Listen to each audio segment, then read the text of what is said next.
प्रस्तुत है हरियाणा राज्य की साप्ताहिक समाचार समीक्षा। लेखक हैं वरिष्ठ पत्रकार दिनेश गोयल, वाचिका रतिका। देश के कई हिस्सों में भीषण गर्मी का असर देखने को मिल रहा है। आलम यह है कि गत दिवस दक्षिण पश्चिम दिल्ली के नजफगढ़ में तापमान 47.8 डिग्री सेल्सियस दर्ज किया गया, जो इस सीजन में अब तक देश में सर्वाधिक है। मौसम विभाग ने उत्तर भारत के कई हिस्सों में अगले 5 दिन तक लू चलने का अनुमान लगाया है। आज से बृहस्पतिवार तक पंजाब, हरियाणा, चंडीगढ़ और दिल्ली के कई हिस्सों में लू और भीषण लू चलने का अनुमान है।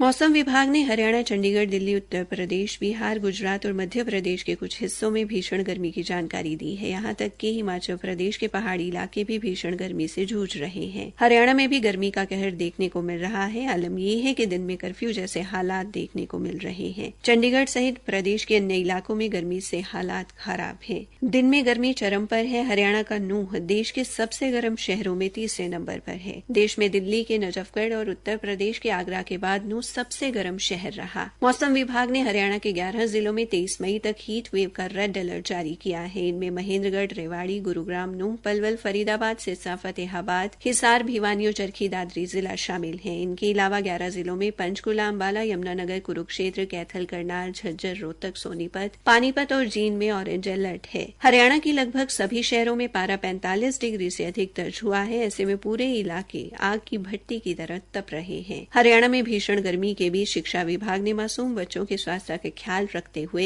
11 जिलों के स्कूलों में छुट्टी की घोषणा कर दी है। करनाल, कैथल व रेवाड़ी में 5वीं तक, हिसार, कुरुक्षेत्र, सिरसा, जींद, नूंह व पानीपत में 8वीं कक्षा तक व चरखी दादरी में 24 मई तक स्कूल बंद रहेंगे। बढ़ती गर्मी को देखते हुए हरियाणा विद्यालय शिक्षा निदेशालय की ओर से प्रदेश के सभी उपायुक्तों को पत्र जारी किया गया है। इसमें सभी जिलों के उपायुक्तों को भीषण गर्मी के कारण स्कूलों की छुट्टी करने का अधिकार दिया गया है। हरियाणा स्कूल शिक्षा निदेशालय ने प्रदेश के सभी सरकारी व निजी स्कूलों में इस वर्ष 1 जून से 30 जून तक ग्रीष्मकालीन अवकाश की घोषणा कर दी है। इसके बाद सभी स्कूल पूर्व के वर्षों की भांति 1 जुलाई से खोले जाएंगे। लोकसभा की 10 सीटों के लिए हरियाणा में मतदान छठे चरण में 25 मई को होगा। लोकतंत्र के इस पर्व में हरियाणा निवासी बढ़ चढ़कर भाग लें, इसके लिए हरियाणा के मुख्य निर्वाचन अधिकारी अनुराग अग्रवाल ने कमर कसी हुई है। चुनाव में मतदान प्रतिशत बढ़ाने के लिए विभिन्न माध्यमों से लोगों को जागरूक किया जा रहा है। इस बार हरियाणा में मतदान 70% से बढ़ाकर 75% तक ले जाने का लक्ष्य रखा गया है। लेकिन बढ़ रहे तापमान ने मुख्य निर्वाचन अधिकारी समेत चुनाव प्रक्रिया में लगे सभी अधिकारियों व कर्मचारियों की नींद उड़ा दी है। उनको लग रहा है कि भीषण गर्मी में मतदाताओं को घर से बाहर निकालना टेढ़ी खीर साबित होगा। हीट वेव के प्रभाव को देखते हुए प्रदेश के सभी जिला निर्वाचन अधिकारियों व उपायुक्तों को निर्देश दिए गए हैं कि सभी मतदान केंद्रों पर अतिरिक्त संसाधनों की व्यवस्था हर हाल में सुनिश्चित की जाए। इसके अतिरिक्त जहां पर मतदाता पंक्ति में खड़े होंगे वहां पर मतदाताओं को सीधी धूप से बचाने के लिए पर्याप्त छाया, बैठने और पंखों की व्यवस्था की जाएगी। स्वास्थ्य टीमों को भी मतदान केंद्रों पर तैनात किया जाएगा ताकि जरूरत पड़ने पर मतदाताओं को तुरंत प्राथमिक चिकित्सा सुविधा उपलब्ध कराई जा सके। वरिष्ठ नागरिकों और दिव्यांग व्यक्तियों जैसे कमजोर मतदाताओं को